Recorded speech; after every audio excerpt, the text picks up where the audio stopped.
माढा मतदारसंघामध्ये अखेर शेतकऱ्याच्या पोराचा मोठा दणदणीत विजय झाल्याचं पाहावयास मिळत आहे। राष्ट्रवादी शरद पवार गटाचे उमेदवार अभिजित पाटील यांचा जवळपास 30,000च्या वर मताधिक्याने सर्वात मोठा विजय झाला असून 30 वर्षाच्या शिंदेशाहीला अभिजित पाटलांनी सर्वात जोरात धक्का दिला असल्याचं पाहावयास मिळत आहे। या मतदारसंघात गेल्या 30 वर्षापासून विद्यमान आमदार बबनदादा शिंदे यांची सत्ता होती। त्यांनी यंदाच्या वर्षी स्वतः मैदानात न येता आपल्या मुलाला उमेदवारी दिली। रणजित शिंदे विरुद्ध अभिजित पाटील असा थेटच सामना झाला।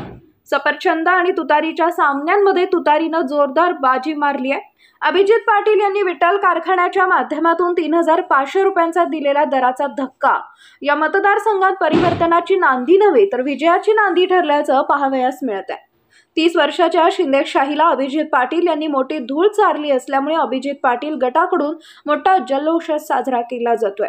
माढ्यामध्ये विठ्ठल परिवार, पांडुरंग परिवार, काळे परिवार हे सर्व गट बबन शिंदे यांच्या बाजूने होते, परंतु सर्वसामान्य जनतेने अभिजित पाटील यांचे हात बळकट करून त्यांना विधानसभेत आमदार म्हणून पाठवलंय।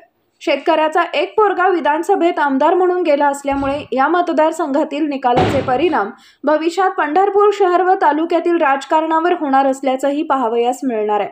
अभिजित पाटील यांनी सांगितले होते 24ला मी आमदार होणार, ते भाकीत आता त्यांचं खरं ठरलंय, कारण सर्वसामान्य जनतेने गुलाल पाटलांच्या हाती दिलाय।